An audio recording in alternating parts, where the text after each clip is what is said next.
আসসালামু আলাইকুম। আপনারা সবাই কেমন আছেন? আমিও আল্লাহর রহমতে ভালো আছি।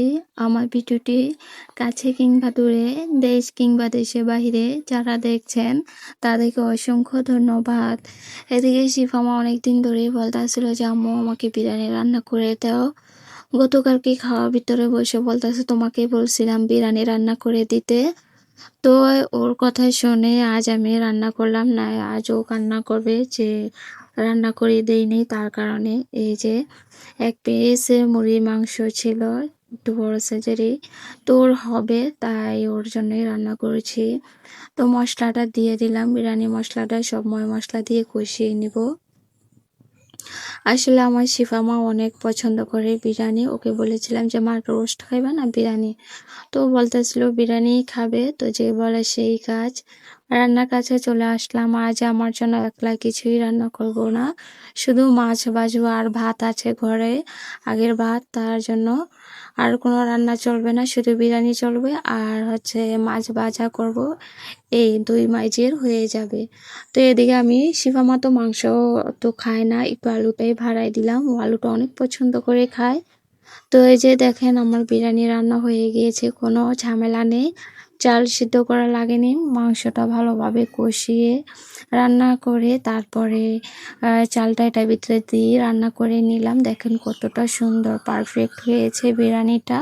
আমি আবার 2টা পোলাও পাতা দিয়েছি যেন সুন্দর একটা ঘ্রাণ আসে। আমার ভিডিওটি যদি ইউটিউব চ্যানেল থেকে দেখে থাকেন প্লিজ সাবস্ক্রাইব করে পাশে থাকবেন, আর পুরাতন আপু ভাইয়াদেরকে অসংখ্য ধন্যবাদ। তো একটু নাড়াচাড়া দিয়ে দিলাম।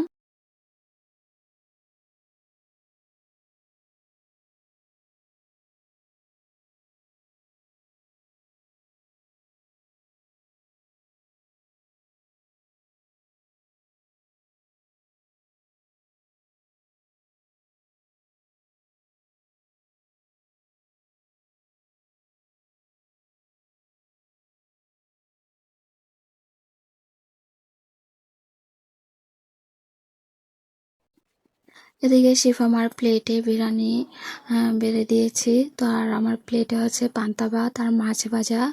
আমার মেয়েটা এই জিনিসটা দেখে খুব কষ্ট পেয়েছে, বলতেছে, আম্মু তুমি বিরিয়ানি খাবা না, একটু বিরিয়ানি খাও তুমি না ভালো। তো আমাকে খুব ভালোভাবে বুঝিয়ে দিচ্ছে। তো বলতেছে যে তুমি একটু খাও মা। তো আমি বলতেছিলাম না মা তুমি খাও। ও ভেবেছে যে আমি খাবো না, মানে আমি এমনিতেই খাবো না, ওর জন্য রান্না করেছি আর ঘরে ভাত ছিল এই জন্য খাচ্ছি। কিন্তু দেখেন আমার মেয়েটা আমার জন্য কতটাই কষ্ট পাচ্ছে, আমি বিরিয়ানি খাই না দেখা। আমি 2টা মাছ নিয়েছি, ও খাবে না তাও ওর প্লেটে নিয়ে রেখেছে। যাই হোক মা মেয়ে এরকমই হয়।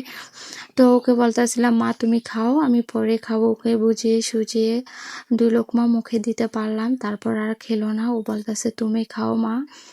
যাই হোক আমার মেয়েটা বোঝা গেল আমাকে অনেক ভালোবাসে, ও বলে যে আম্মু তুমি কান্না করলে আমার অনেক কষ্ট হয়। ও আমাকে বুঝায় যে তোমার কিছু হলে আমি অনেক কষ্ট পাই আর কি। তো এই যে দেখেন আমার গোলাপ গাছের নিচে চলে আসলাম। এদিকে 3টা ফুল ফুটেছে, এর ভিতরে মানবী একটা ছিঁড়ে নিয়েছে। ওকে বলতেছিলাম তুমি আমার গাছে ফুল ছিঁড়ছো কেন, ও বলতেছিল যে আমি না আমার মা।